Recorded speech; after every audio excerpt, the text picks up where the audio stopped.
right. Hi, everybody. Welcome to the third class of Chemistry in Agriculture. Today, we're going to talk a little bit about the structure of atoms, and then we're going to go into the role of water. So to go over that, we're going to have Dr. Wenu. He is an assistant professor with the Department of Regenerative Agriculture here at Maharishi International University. In addition, he is also a researcher here at Soil Technologies Corporation. So we're going to switch our cameras and Dr. Wenu will begin his presentation on atoms and water. Thank you. Today is the atom and water. So this is the part in our course, Chemistry in Agriculture. So we have two parts here. Topics part one, the atomic theory, and we will cover definition and structure of an atom.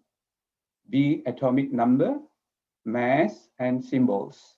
C, periodic table of elements. D, plant macro and micronutrients.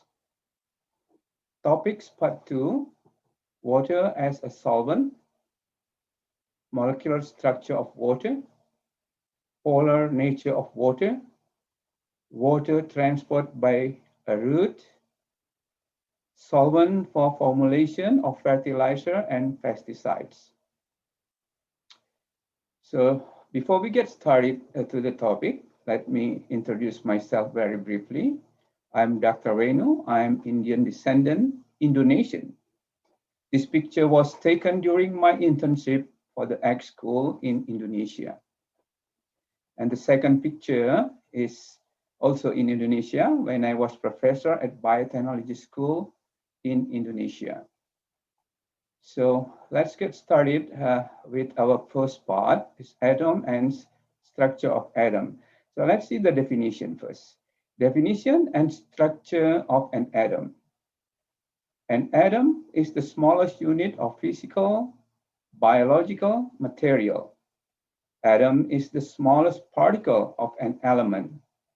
Example, hydrogen, oxygen, nitrogen, calcium, and so. Molecule is the basic particle of a compound, a group of atoms that are joined together and act as a single unit. Examples, H2O, water, N2, nitrogen, O3, ozone, CaO, calcium oxide, glucose, a type of sugar, sodium chloride is a table salt. An atom has a central nucleus, which contains positively charged protons and uncharged neutrons, surrounded by negatively charged electrons. An atom is neutral because the number of protons equals the number of electrons. So if we take a look at this picture or this illustration, so protons always in the nucleus, and it's positively charged. And neutrons also in the nucleus has no charge, while electron surrounded in the nucleus and negatively charged. In this regard, we have an example, nitrogen element. Atomic number, mass, and symbols. An atom is represented by the notion XAZ, where Z is atomic number, is number of protons. A is the mass number, which is sum of protons and neutrons, and X is this atomic symbol. For example, we have carbon here, carbon atom. So carbon element with number 6 and mass number is 12. We go detail of the example. So carbon is a chemical element with symbol C and atomic number 6. So it means that it contains 6 protons in the nucleus and 6 neutrons also in the nucleus. And when we add it up, 6 plus 6, it becomes 12, which is the mass number of this carbon element. And it has 6 electrons, which is in the cell, or sometimes we call electron cloud. So periodic table of elements. In the periodic table, the elements are arranged by atomic number into horizontal periods and vertical groups. Non-metals appear in the upper right of the table. Metalloids lie along a staircase line, and metals fill the rest of the table. Elements within a group have a similar behavior, whereas elements within a period have dissimilar behavior. So we see this illustration here in the top right. We see in the yellow color is a non-metals, also non-metal, and in the staircase line, which is in green color, is actually the metalloid, and the rest of in the table is the metals, except we have here hydrogen.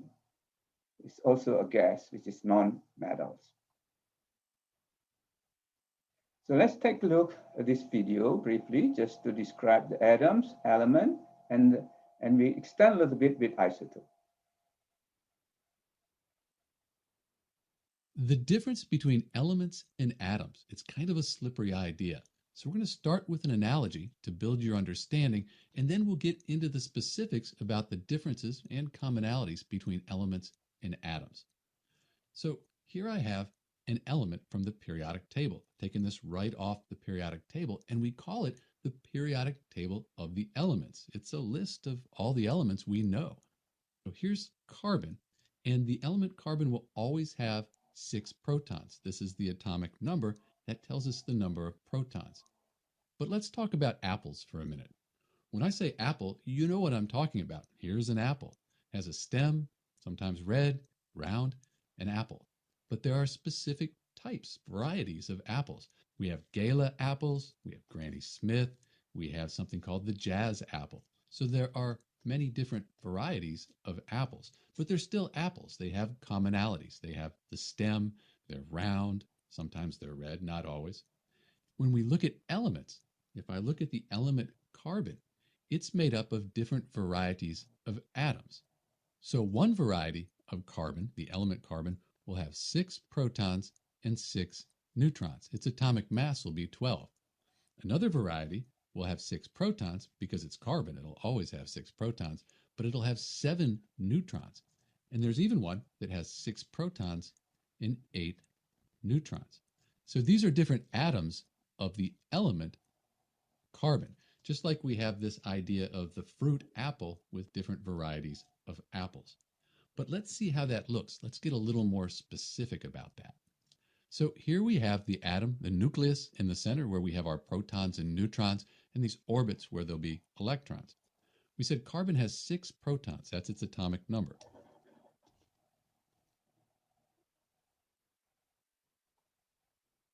So there's carbon, 6 protons in the nucleus. It's a positive ion right now. When we look at the periodic table, we just see C. There's no plus or minus after it. So we need to put an equal number of electrons. These are negative, the protons are positive.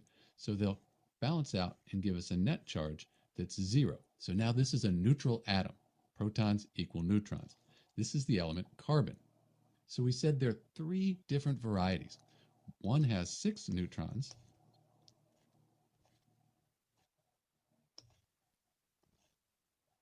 And this is one variety. We have 6 protons plus 6 neutrons. That gives us 12. We call this carbon 12. Most of the carbon, if you have a sample of carbon, will be carbon 12. Some of the atoms in a sample of carbon will actually have 7 neutrons instead of 6. This is another type or variety of carbon atom. We call this carbon 13 because we have 6 protons plus 7 neutrons, carbon 13. And there's even a little bit that would have 8 neutrons. So we have 6 plus 8. We call this carbon 14. This is an atom of carbon 14. So our element carbon is made up of 3 different isotopes, 3 different varieties of carbon. One has 8 neutrons, one has 7, and then one, the most common one, has 6.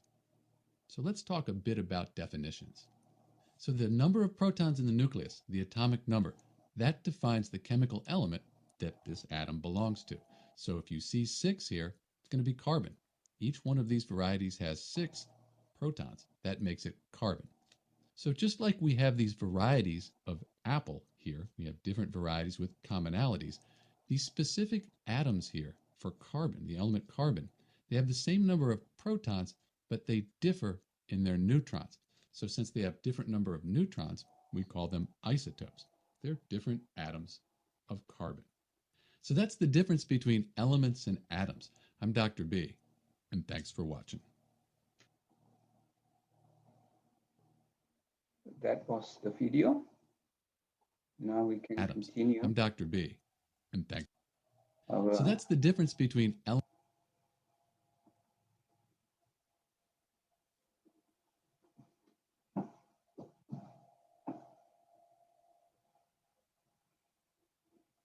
next slide will be, we will cover about molecules. Molecule is a combination of atoms. It's same elements or different elements. And the methods of combining can be share electrons that create a covalent bond, and also can be attract via opposing electron charge. It's going to be ionic bonds. Example of chemical formula, we have here hydrogen, H2, oxygens, O2, H2O is water. Specifically, we will cover this a lot in water. We see the shape is not plain, it's a band shape, make a polar molecule. And finally, we have here methane, CH4, it's a plain molecule, it's non-polar molecule. So this is another look for chemical formula. This is very extensive formula. It's chlorophyll, and we have steroid in plant and in animal as well. This is just a look of a tree that is actually imitate the structure of some kind of chlorophyll or some kind of benzene here. So we put here beautiful chemistry, beautiful chemistry. So let's take a look now, plant macro and micronutrients. Macronutrients that's actually required in a large quantities that include calcium, magnesium, nitrogen, phosphorus, potassium, sulfur. And micronutrients is required in a minute quantities, for example, boron, chlorine, copper, manganese, molybdenum, nickel, and zinc. Let's take a look at a few functions of this macromolecule. It's important in absorb. It's absorbed through roots or air, used for plant body structure, maintain the osmotic potential, usually non-toxic in high concentration. So mostly the microelements, they are component of a coenzyme in plant. Let's take a look a deeper function of this micronutrient. Boron is important in sugar transport, cell division, and amino acid production. Chlorine, used in a turgor regulation, resisting disease and photosynthesis reaction.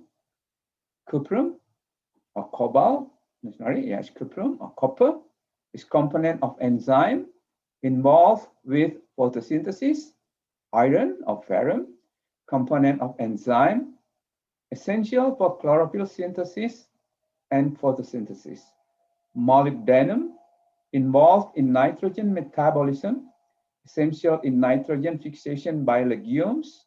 Molybdenum is important in chloroplast production, cofactor in many plant reactions, activates enzymes.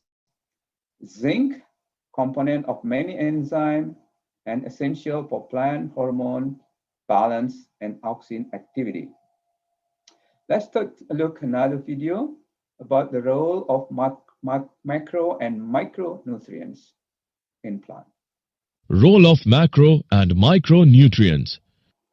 Nitrogen. This element is required in the highest amount and it is absorbed as ammonium ion, nitrate ion and nitrite ion. It is required for meristematic tissues and the metabolic active cells. It also helps in formation of protein, hormones and nucleic acids, etc. Phosphorus. It is absorbed in the form of phosphate ions by plants. It is part of cell membrane, some proteins, nucleic acids and nucleotides and required for all phosphorylation reactions. Potassium.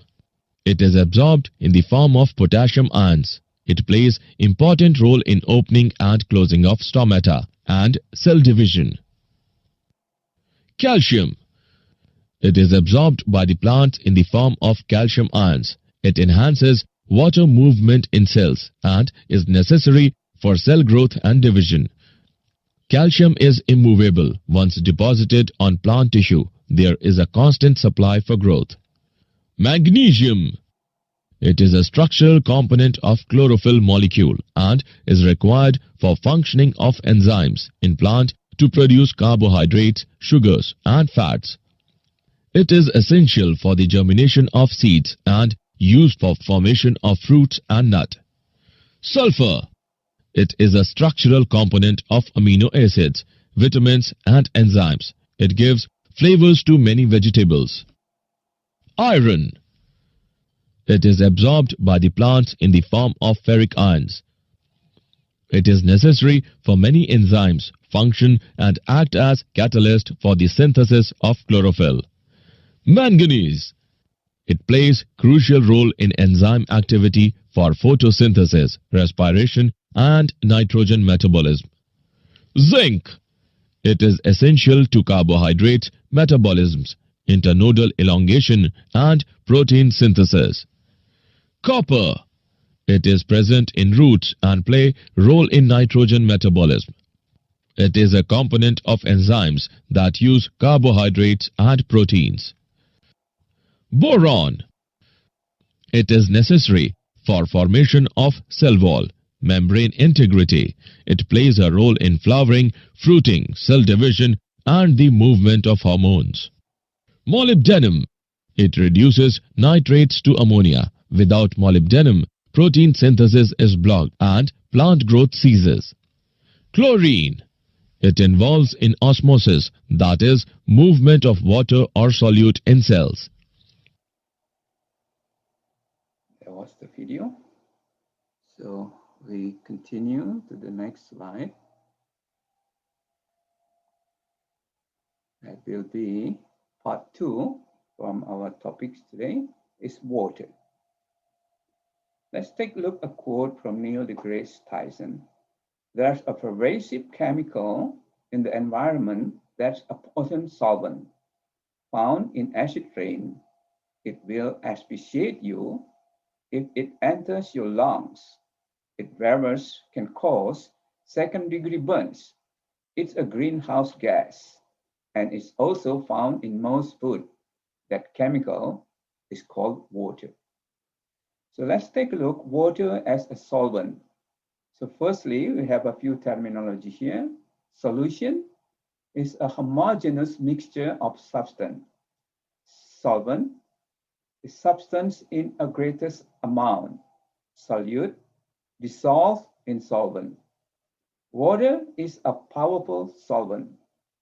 Iron breaks away in presence of water. So as this illustration here, we have that 3 component. So water as a solvent. So we have solute. When we mix with a solvent, in this case is water, we got solution. So let's take a look now, the role of water as a solvent. For any reaction in solution, the solvent plays a key role that depends on the chemical nature. Some solvents passively disperse the substances into individual molecules, but water is much more active, interacting strongly with substances and even reacting with them in some cases. Role of water as a solvent, especially polar nature of water with ionic compound. When an ionic compound dissolves, the attraction between each ion and water replaces the attraction between ions. Soluble ionic compounds are electrolytes because the ions are free and thus the solution conducts electricity. For example, sodium chloride or table salt in water. The crystal of the salt in water dissociated become positively charged sodium and negatively charged chlorine.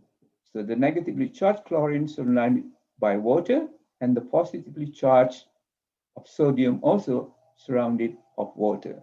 So water has the capacity to separate the ion. Polar nature of water with covalent polar compound. Water dissolves covalent substances with polar bond. For example, it dissolves table sugar, alcohol, automobile antifreezer, which is ethylene glycol, and it also dissolves urea. These compounds are non-electrolytes because the molecules remain intact, and thus the solution does not conduct electricity. This is illustration of sugar molecule in water. We see here there's no ion. The green stuff is the glucose molecule surrounded by water. Urea in water and soil. In water, urea remains urea. It only dissociates in the presence of some enzyme. When urea is mixed with water, it creates a cold or endothermic reaction.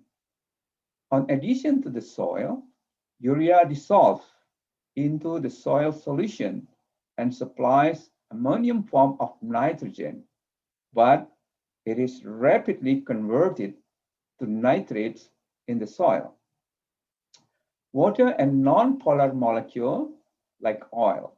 Non-polar molecules, they do not form hydrogen bonds with water. Therefore, they do not dissolve in water. Examples, oil in water. To make it soluble, we can add surfactants. So this is illustration of surfactants and some dissolved molecule in water.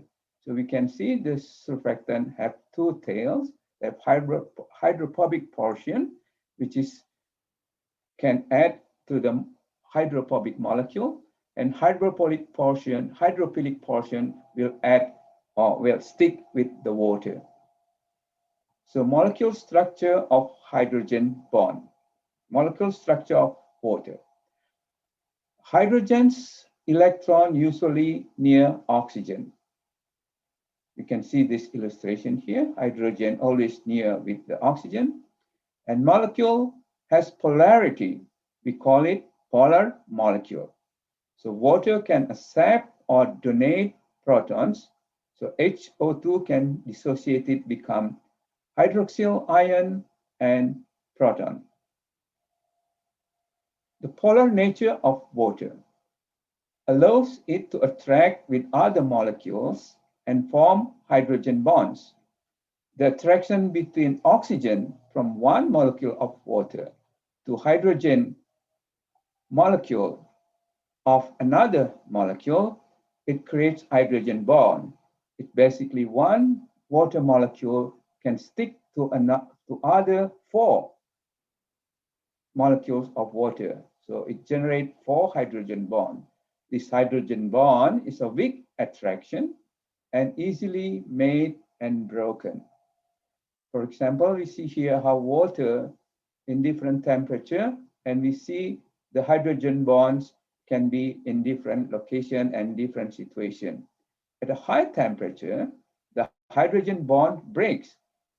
As no hydrogen bonds formed there, it's a form of gas.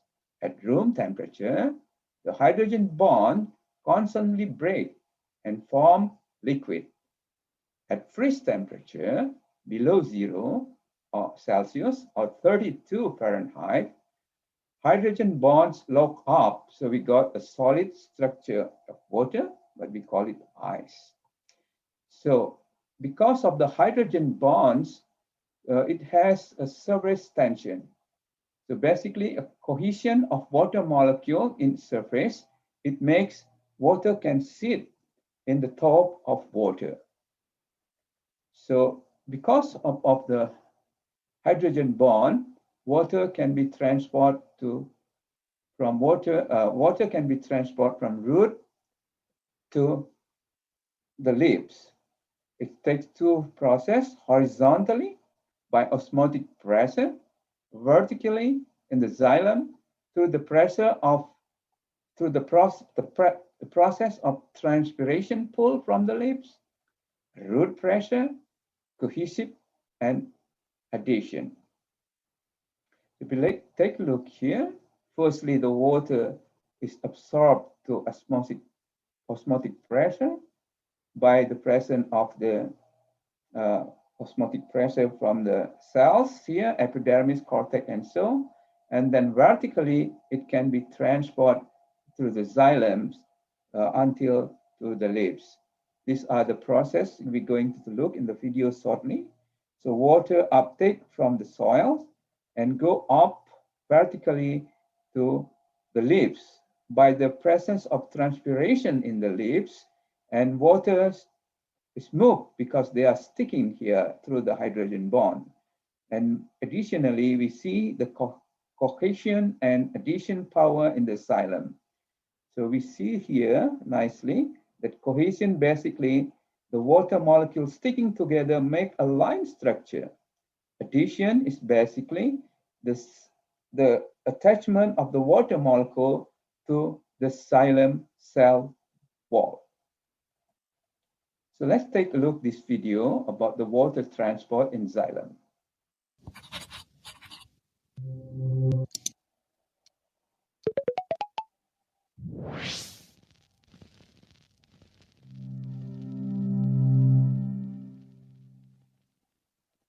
So we know all about the xylem and the phloem.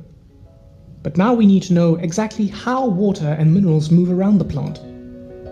You should already know about the structure of the leaf, but if not, watch this video to remind you. Let's have a look at transpiration and the xylem. Transpiration is the evaporation of water from the aerial parts of the plant, so the leaves and stems. By water evaporating out of these parts, mostly the leaves, a suction pressure is created which draws up the water through the plant. This is called the transpiration pull. But what exactly happens in transpiration? Let's start at the roots. Roots have root hairs, giving them a large surface area for water absorption. Water passes in from the soil by osmosis, passing down the concentration gradient and into the root hair cell's cytoplasm, and then onto the xylem vessels. Water moves through the xylem vessels from the root to the stem to the leaf. Transpiration at the leaf causes a transpiration pull, and because water molecules are cohesive, water is pulled up through the plant in the transpiration stream.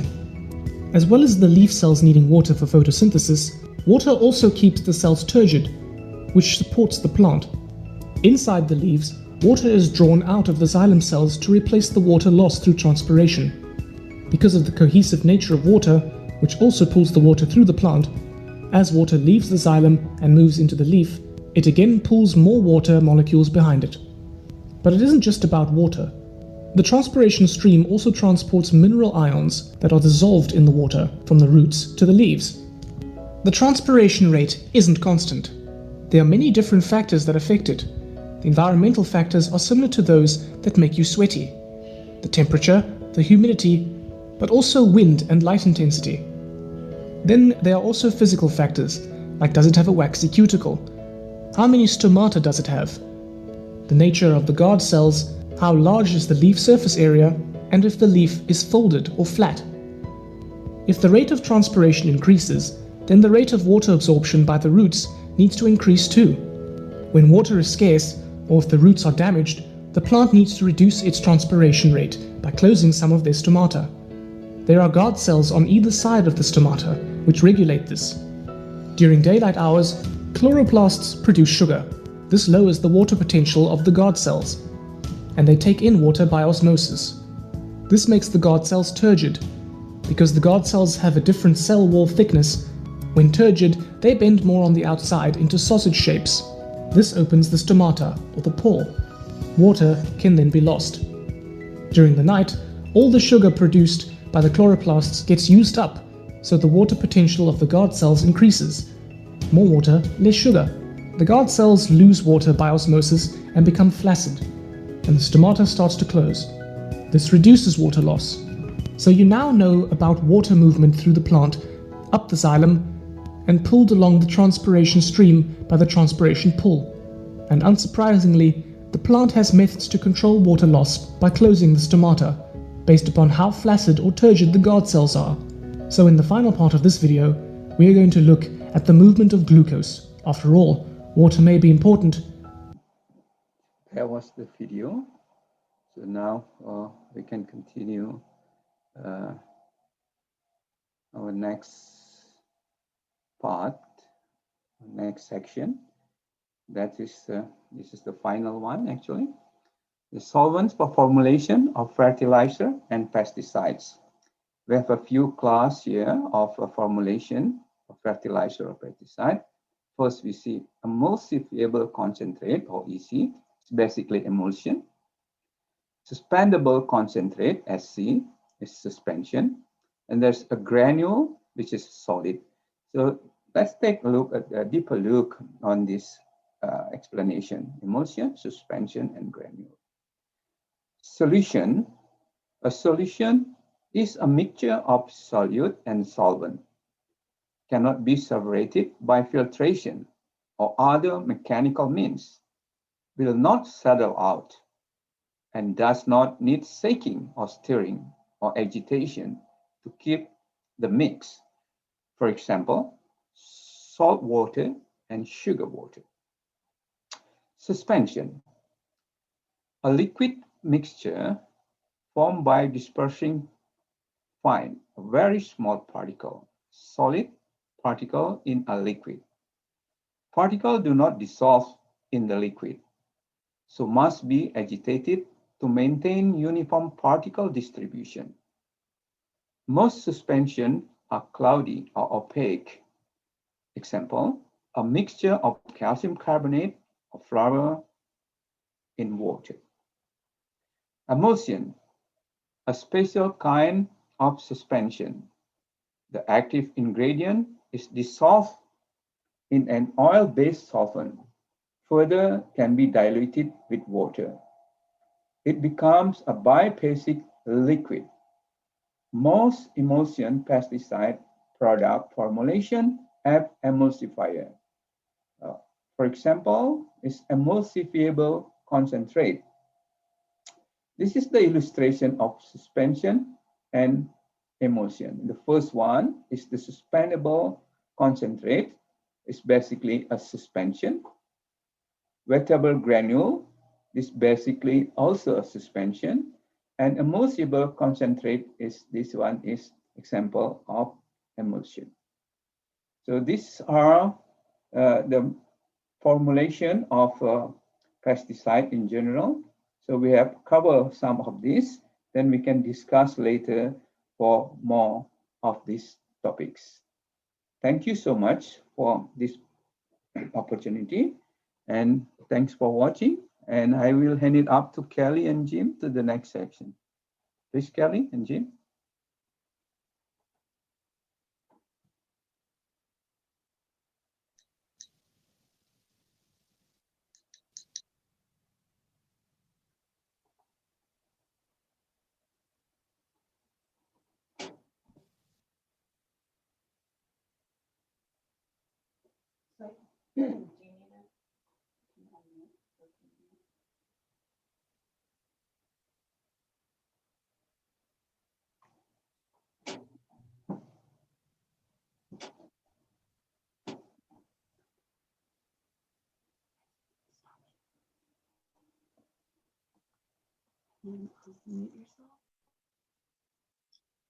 Okay.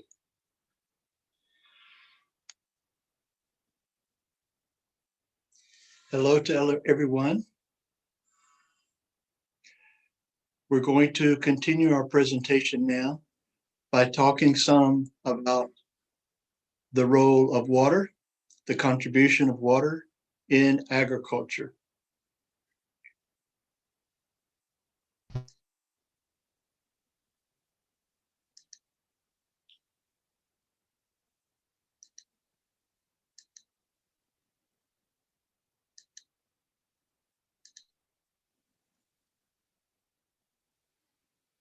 Chemistry in agriculture, specifically water in agriculture.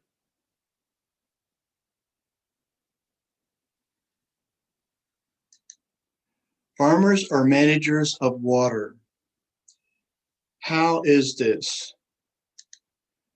This is a graphic to show the dominance of agriculture with respect to the usage of fresh water on an annualized basis around the globe. The withdrawal of water is about 70% for agricultural purposes. The actual consumption of water is 93% for agriculture. And I would like for this graphic to become something that you memorize and never forget, because it is a very significant consideration in not only agriculture, but in all of the systems of society around the world, the social economy, the ecology, our environment, the way our planet works, and the way it supports life.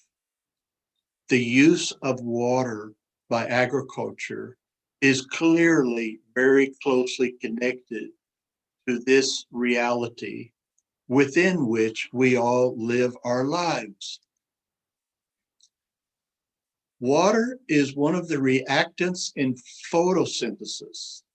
It provides the hydrogen needed to form glucose, which is a hydrocarbon. What happens to hydrogen in photosynthesis? The high concentration of hydrogen ions pumped into the inner thylakoid space, the thylakoid lumen, can then be used to make ATP, and ATP is an energy-carrying molecule in plant physiology and animal physiology. But in this case, for photosynthesis, hydrogen is used to make ATP by a process called chemiosmosis. The chlorophyll molecule left without an electron can take that electron from water, splitting the water into hydrogen ions and oxygen gas. Here is an illustration of that point. You will see the contribution of water, and in the chlorophyll molecule, water is split. So you liberate electrons. The electrons are used in the photosynthetic physiology of the leaf. And ultimately, the end point is hydrocarbons or glucose, also which are carbohydrates, which fuel the remaining balance of the metabolic system in plant physiology. Where does water go? Water is moved through agriculture in general, through transpiration, of which Dr. Wenu has presented the concept of transpiration by the video today. Drainage, this is excess water that must be moved out of an agricultural system, whether it be animal or plant system. Evaporation, water is lost from a farm operation into the atmosphere through evaporation. Another loss is runoff. This is the surface movement of water from the point of delivery through the creeks, the valleys, the rivers, and ultimately into the ocean. This is runoff. Let's talk specifically about the relationship of a plant to water. In this case, we're going to emphasize what is known in agronomy and soil science, the study of plants and soils and their interrelationship. There is a point in that relationship with respect to water, which is called the wilting point. And managing the wilting point in farm management, in crop management, is an exercise of trying to avoid the wilting point.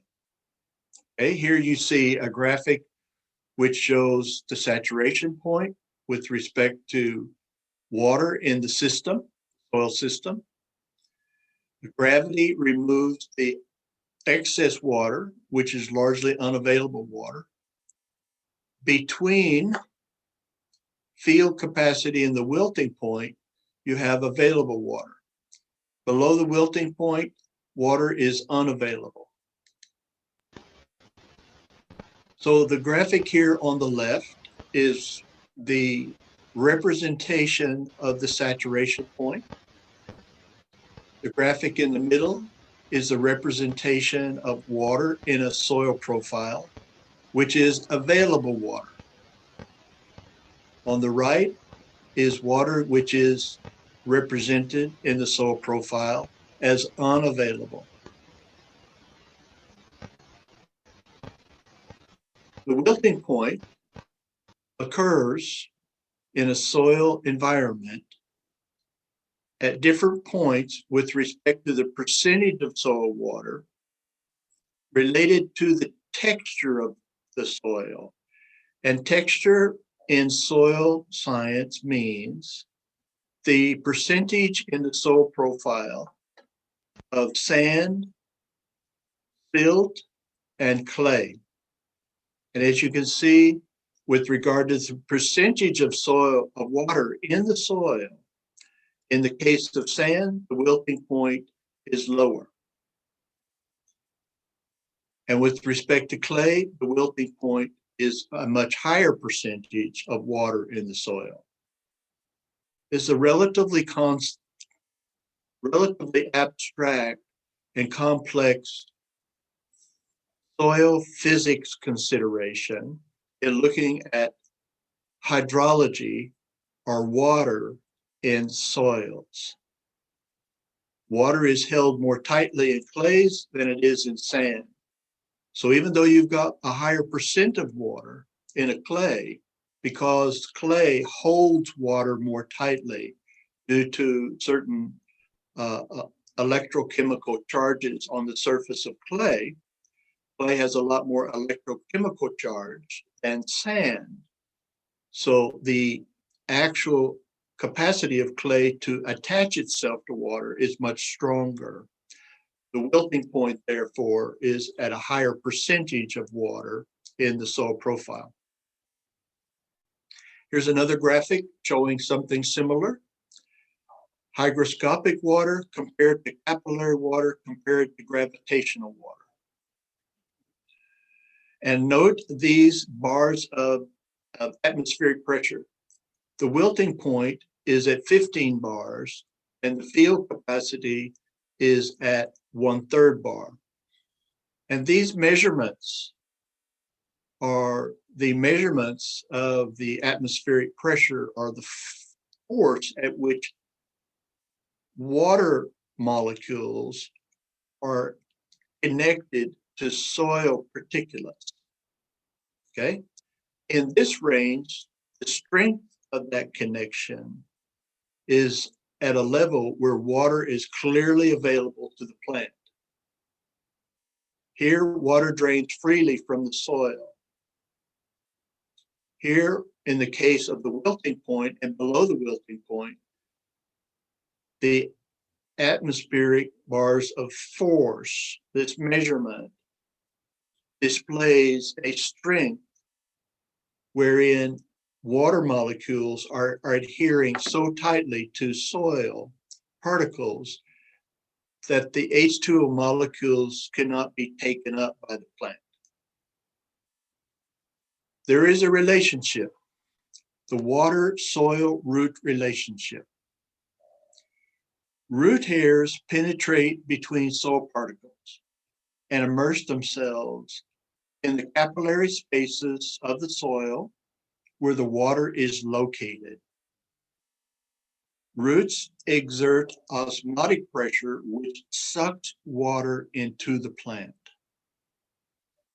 Water adheres to the soil particulate complex at strengths relative to soil textures. The wilting point is the point where the plant's osmotic pressure, or force, is less than the adherent strength or force associated with the attachment of water to the soil particulate. That's the wilting point by definition. How do we manage this wilting point, water availability, reality in a soil complex? One method is to increase organic matter. This is management of the water holding capacity of a soil. Organic matter can boost soil water holding capacity, particularly on sandy soil. Soil water holding capacity tends to improve as clay content increases.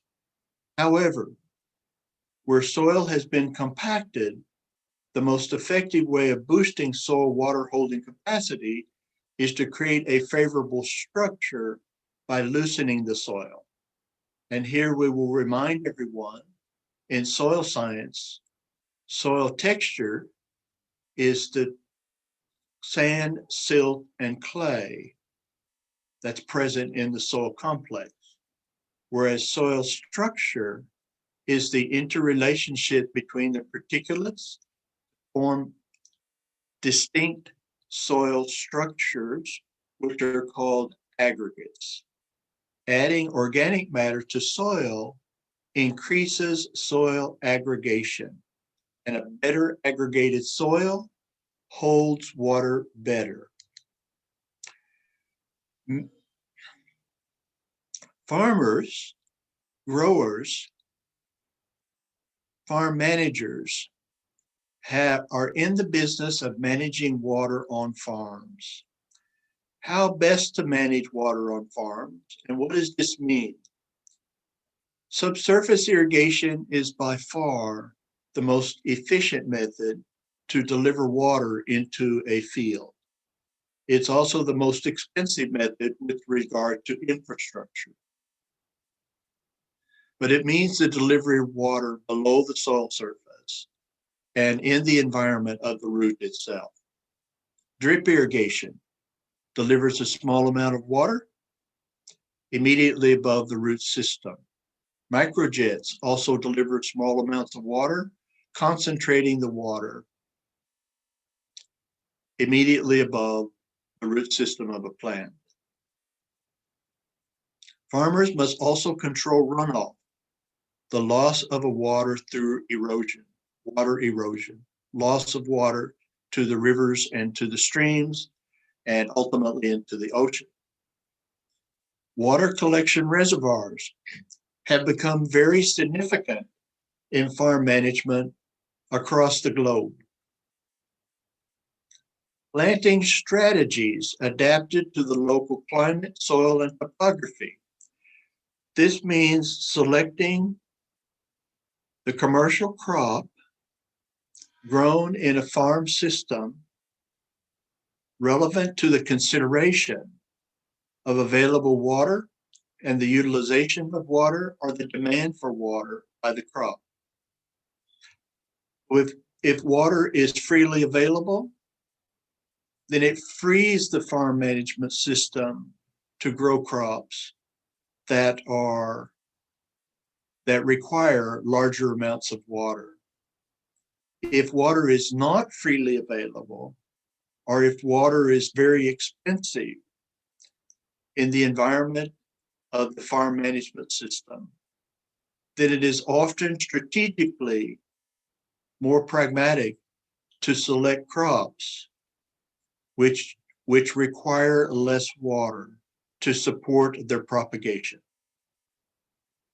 There are also soil management strategies that are very essential to the management of water on farms. We've just talked about that in mentioning the recommendation to add organic matter to sandy soils. Farmers are water managers. Farmers need to better manage water to create more plant and animal efficiencies on the farm, and thus generate greater operational profitability.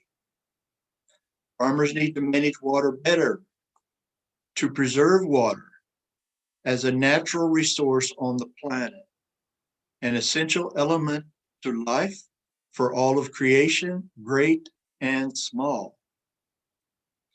Farmers need to manage water better in order to create and preserve opportunity for future generations.